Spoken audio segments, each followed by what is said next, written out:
Welcome to Center Hice Productions. It is December 19th, 2023. Please hit the likes and subscribe down below in your right hand corner. This is exactly what it says. I appreciate your support, and I appreciate if you would actually subscribe. That would help me a lot trying to grow the channel. And we'll go. I appreciate every little bit of support and help I can get. Thank you very much. And thank you for the comments. Okay, this is exactly what it is. It's part 5 of critiquing the Habs, where we are in the rebuild, grading different sections of, making coaches, players. Now we're into management and the executive, grading them where we think we are in the rebuild. Okay, so for year 1, seemed to be a lot of good moves. Hughes managed to dump off a lot of players that needed to move out of what you were entering a rebuild with the trades of Toffoli, which we don't even realize that we still have that first round draft pick that should be coming up in this draft. So let's hope Calgary drops, and I think they will. And it might be a good thing because the Habs don't seem to be playing bad enough to get a half decent pick. So we might be counting on that. So with that being said, that was a great trade. We won on that with that first rounder and Heineman. We don't know what Heineman will turn into yet, though. There are positives because I think he's part of the only 4 in the offense out of all the talent we have that came from mostly Bergevin's years. I think we've got Waugh, and then we've got 2 from Hughes' first year of drafting, and that'll be Mishar, who's going to have I think he's going to be something else, except he's small. So he could be a first or second liner. That was a good pick. He shows flashes of something, but he's going to need to be insulated by 2 big fellows. So maybe it's Slafkovsky and Doc, that type of thing. That's what he'll need if he makes a first line. Same thing. It's kind of Caulfield's in that group. Like him and Mishar are both kind of, wherever they end up, line 1, line 2, they're going to need 2 big guys. I mean, Caulfield and Suzuki can get away as a line 2 with 1 big winger, because Suzuki is solid enough to handle it, even though he's not big. He's solid enough, thankfully.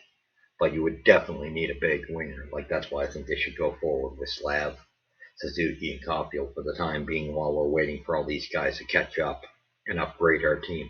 But you really only got Waugh, Heineman, Mishar, and Owen Beck. And Owen Beck's small too, and he plays big, but third line center, and he'll be your defensive specialist, and that's fine and dandy. You got to start watching it at that point, though, because that'll be with Newhook 4 guys that are relatively small. You don't want to go any farther with your small guys than that, and I'm sorry, it works out good because again, Alonen could probably get away with it because he's kind of average. He just got to thicken up. He could probably stay on the 4th line. Harvey Pinard, I can't see us having the capability of keeping him, just for the simple fact he's so small, and that would be a 5th player small. You gotta, and he played over his head last season. We got lucky because he was on the first line for a long time, so it just didn't pan out this season. I don't think as good as he's got a lot of heart. I give the kid credit, and he might be a good fill-in guy periodically to bring up and down from Laval. But I can't see him being a permanent fixture in Montreal because they're already going to have 4 small guys. That concerns me because, that was under, most of it was, well, half of it was at least under Bergevin's regime. And he managed to get Waugh, and, Pinard and Alonen, talent-wise, which was all okay. I mean, now Waugh is the best out of those 3 in his term. For us, we're going to have Mishar back from the Hughes era and Slav, and that's quite an improvement talent-wise, but I'm concerned size-wise. So that's why I say I don't see how Harvey Pinard showed, that he plays a style of Gallagher. I don't think he's going to be durable enough to do that and garner the points that Gallagher got, because Gallagher, as small as he is, he's a very thick and rough tumble guy for his size. He isn't really thick, mint shape. And I mean, thankfully, look at how long a time, with all the beating he's took, he's not the player he was, but he's took him this long to come back to starting to play some, this year, starting to play some good hockey. Been one of their better players, except for last night. I mean, some guys were saying he played so well. He played okay, but he made errors last night, which was the first time I seen him make errors last night against Winnipeg. Him and Evan Evans, they both played okay, but they both made mistakes, cost them the first goal. So, and between those two and Savard doesn't normally make mistakes. Not like that. He missed his player at the side net, and that first goal was scored. Both of those goals, not much Allen could do. So with that being said, we know our defense is set, our goaltending is set, as I mentioned, and like I said, that Kunushkov, I only put his name there, so don't hold that as him making the team for sure, because he could be just a solid AHLer. He does have some flaws in his game. He's just got a lot of pumping of tires from reporters over in Russia. 36 points, they say, is a lot for over there, I guess. But I've also read up on him, and his skating is not the greatest, and he's a little older, so he might not be one of the guys that comes through. He'd have to work his tush off to be, because he's only 5'11". So I think you may have guys like Enstrom, Harris, Mayu be the guys that end up taking, or Struble being the permanents in those places. So you got a dogfight, and you can't. The one thing we know of proven guys, you know that Gooley and Jack-Eye are two you must keep. Because Gooley's a number one. It's either going to be Hudson or Reinbacher that will pair with him, and they'll be the first pairing. And whoever it's not out of those two, because it's going to depend on how Hudson's game translates to the NHL. He won't be a Cale Makar. He's more. You look at his games, by the time you're not going to get those numbers that you're getting in college in the NHL. He'll be more like an Adam Fox, which there's nothing wrong with. That's still a great defenseman, but he'll need a big boy beside him. So that's going to be up to guys like Mayu, or like maybe a Struble. I don't know if Struble can play the right side, or Harris. I mean, it's hard to say, but he needs a big guy beside him. So, it gives Mayu the opportunity, but Mayu's not coming along fast enough. I know everybody would like to see him in Montreal next year. That's not going to happen.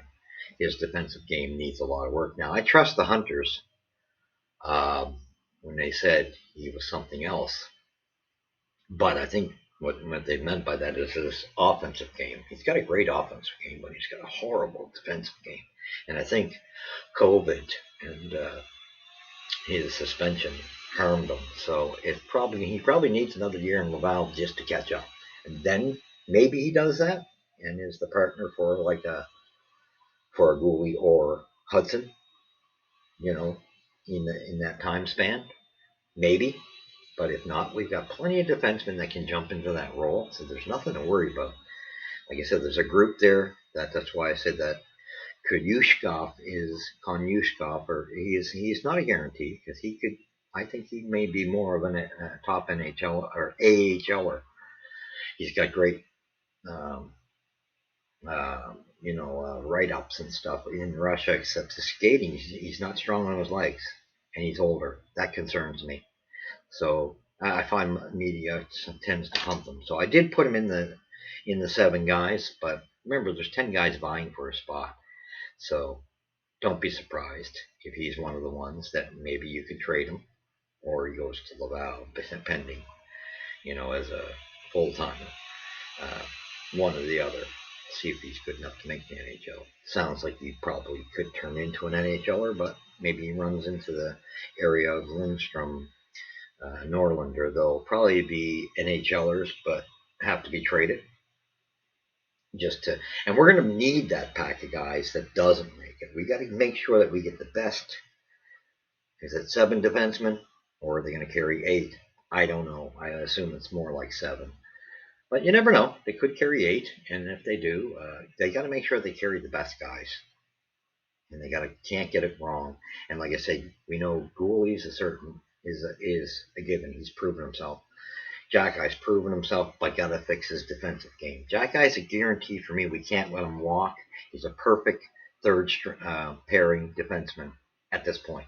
We can guarantee that. If he can fix his defensive game, he could shock people if he turns that on, because he's got a lot of talent in him. He came up the hard way. If he can upgrade his defensive skills, he could actually turn himself into the partner for a guy like Lane Hudson, right? So don't rule that out either, because there's a lot that's pending here.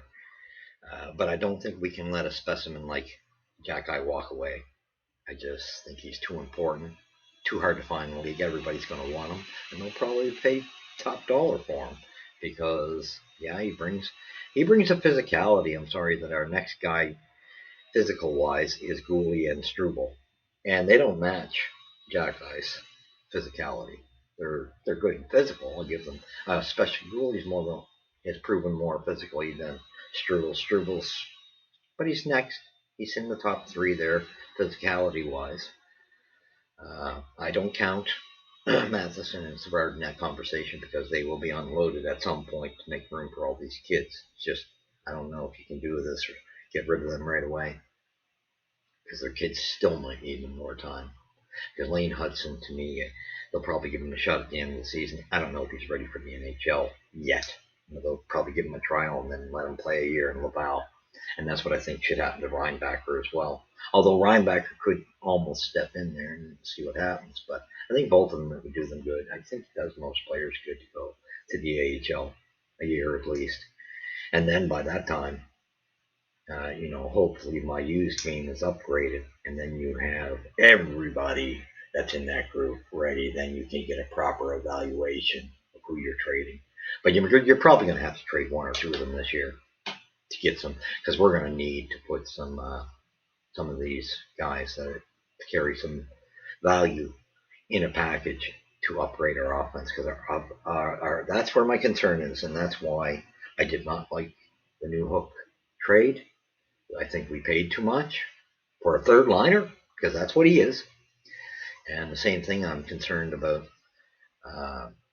Suzuki and Caulfield. If they're going to be the top salaries, then you're putting your top salaries into second liners, because they are clear out second liners. They are not first liners, and I'm not convinced of it. I've had that conversation with people, and some people think, and you're entitled to your opinion.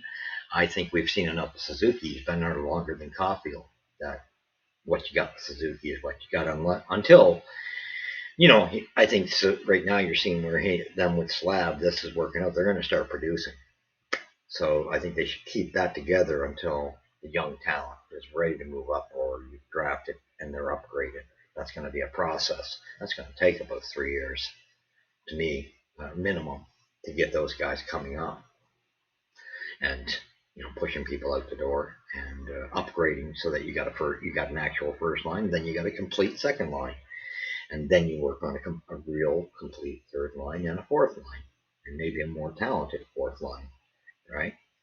So there's great things, but remember, we got Tuck and Kapanen, who after the four I said that are in our prospect forward group right now, I picked the four I think will make the team. That's Heineman, or have the best chance.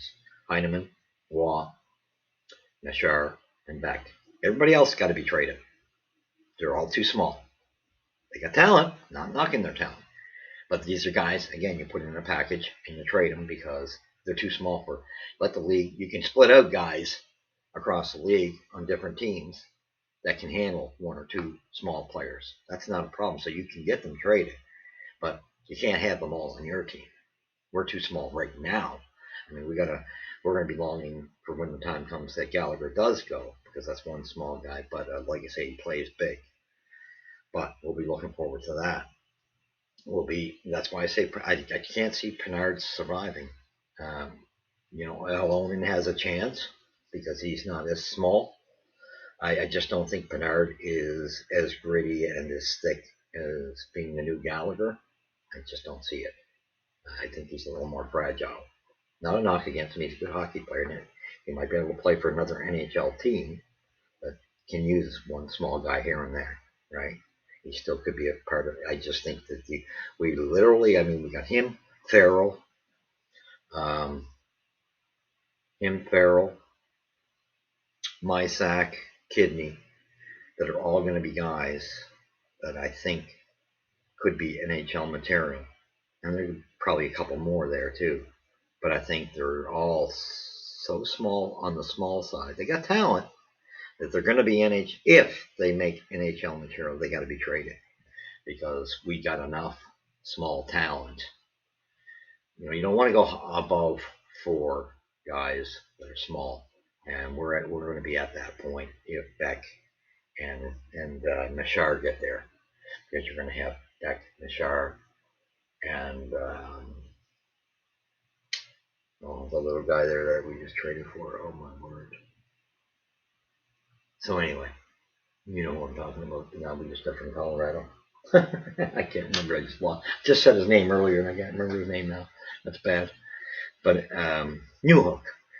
So you got Newhook, Beck, Machar, and Alonen. I think is enough for small guys. And I think, and Caulfield. That's it. You can't. Well, Alonen's kind of on the borderline, but Caulfield isn't. He's small. So you got 4 real small guys. That's your limit. You cannot have any more unless we're going to go with a Smurf team, and we'll never win a championship. And you need at least 1 goal scorer. That's why I was upset with this year's. So the first draft wasn't as bad, and the first year of trades wasn't as bad. Second year I wasn't so on board because I think we missed out on a goal scorer that we needed with Mitchkov.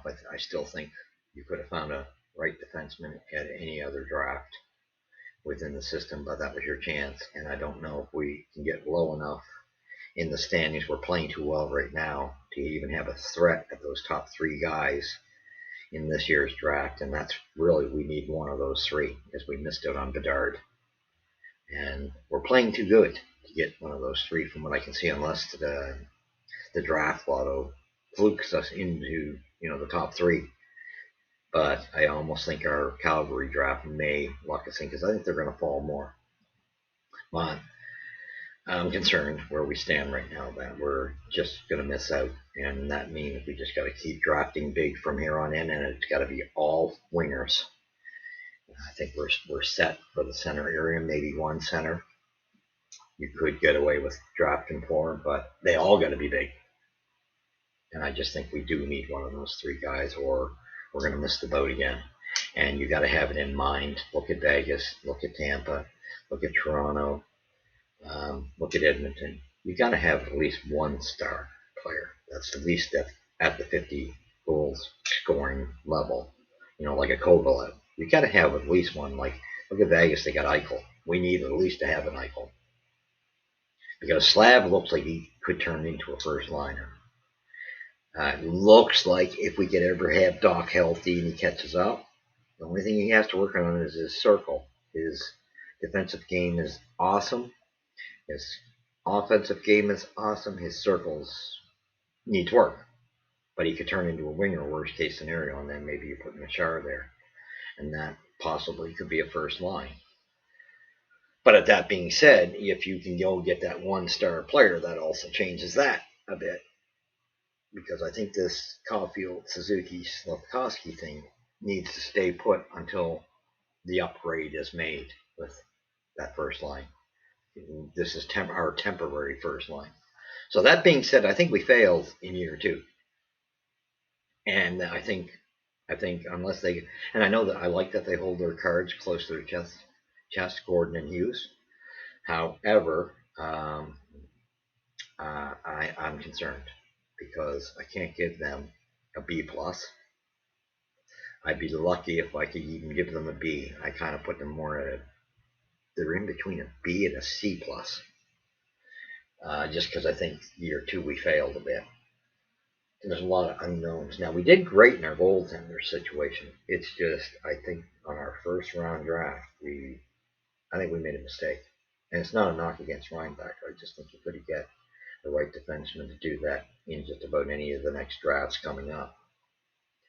I just think you made a mistake on, because that was our best chance to get a goal scorer with Mitchkov, and now we're getting too good. Well, we're not good, but we're playing hard, and we're higher in the standings than we need to be to get what we need. And that's, we need one of those top threes, and we're playing too far up the standings.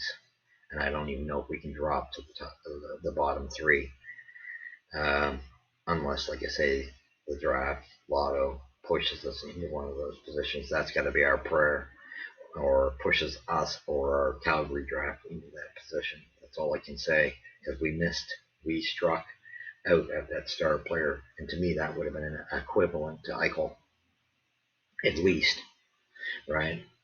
So yes, risky, but when they're there, you got to take your opportunity. Unless they got, and that's the only thing I can say, unless they've got something planned in the next two off seasons to grab somebody who is, a star, um, like a goal scorer, 50 plus goals a season. Unless you got a Jack Eichel type in your plans that you know what you're after in the next two seasons, that's the only way. If you got to do it through free agency, maybe that's the move you got to make, right?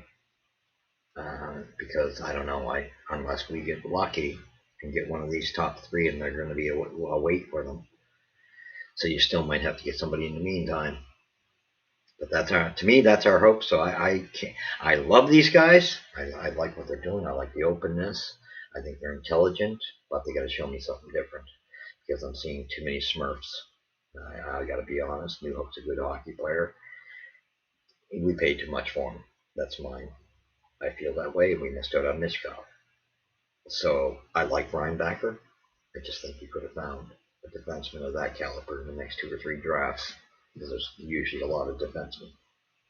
So with that being said, that's where I say I hope that Gordon and Hughes can prove me wrong in this year's draft and in the moves they make. And I'll also say this: everybody's going, oh, the false podcast groups that want to go, oh, there's a trade coming, and making false trade rumors up.